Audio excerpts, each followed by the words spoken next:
What's going on, guys? It is Carly here bringing you day 22 of my 31 Days of Horror 2020, and we are moving right down the years to the year 2004 with a movie that you might find similar to a previous review, and that is Exorcist: The Beginning. So yes, this is the first prequel, technically, of The Exorcist, and the one I just reviewed that came out in 2005 was called Dominion, prequel to The Exorcist. So you got two movies back to back here, and yeah, essentially the plot with this one is you have Father Merrin, who has a troubled past where he encountered some Nazis during World War II, and he was kind of forced to comply with some of their rulings. So he's very haunted by this, and it causes him to give up being a priest and all his beliefs, essentially. So he becomes an archaeologist, and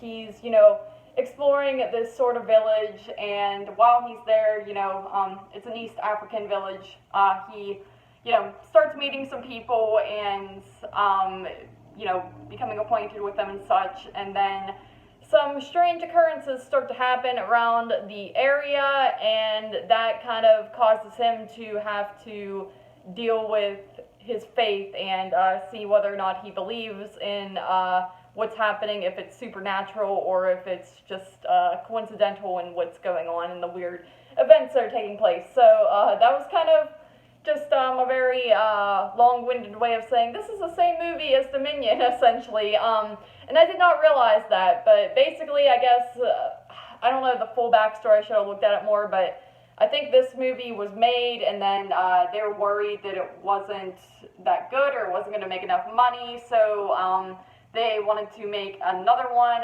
more, I guess, better version of it, and they basically got literally the same actors, the guy who plays Father Merrin, same guy, and same set design as well. I believe they filmed at the exact same place with Dominion. It's kind of weird because I'm talking about this one. This one technically came out first, but so it's basically the same set that they did, that Dominion went on to do the film on, and the plot is pretty much the same as well. That is like the only difference, though. It's got the same sort of roundabout plot where you have Father Merrin, who has that bad encounter with Nazis early on. Then he goes to be an archaeologist in this African little area, and weird stuff starts to happen. But the big difference is the weird occurrences that happen are not the same, really. They're, as far as characters go and the possessions and things like that, it's very much different in those aspects. So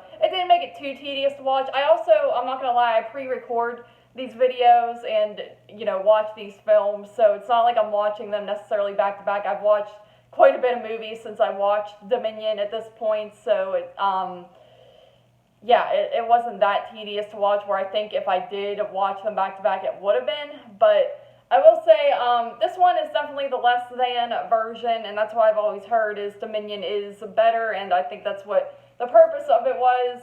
That one's made by a different director as well, I will go on to say.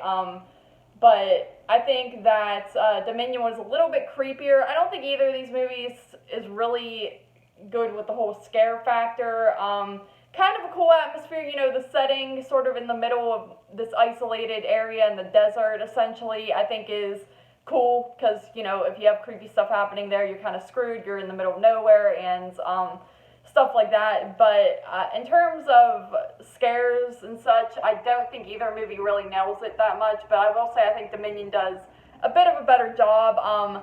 This one kind of relies a little bit more on effects and stuff like that, and almost tries too hard to a point with their scares, I guess you can say, ironically, to where it's really not frightening at all. I mean, there's like a character in it who's got, they kind of deck her out at the end, and she looks like Reagan, of course, from The Exorcist, and you could tell that's what they were going for there. That's like what just supposed to be what the demon was to look like, but it just doesn't really work for me, especially it just has that modern day feel where the makeup's not that great, and it's just not menacing as the original Exorcist film is. So but other than that, I mean, I think his name, what is his name, Stellan Skarsgård, I don't know if that's how you say that, but I think he does a good job as Father Merrin in both of the movies. I can't imagine doing 2 movies, basically with the same plot, playing the same character back to back. I feel like that would be very tedious, but he does a good job in this film, and he also did a good job in Dominion, so I will give it that. Like I said, the setting I dig. I just feel like it kind of lacks in atmosphere a little bit, and tries too hard with the scares where they could have had a really creepy atmospheric film, but I just don't feel that they really nail it here. So I give this movie a 6.5 out of 10 though. I don't think it's that bad.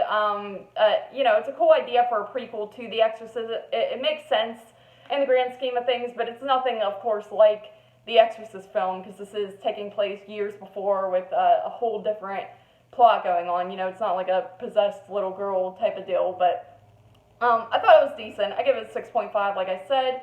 Thank you guys once again for joining me here for day 22 of my 31 Days of Horror 2020, and as always, I'll see you tomorrow for day 23.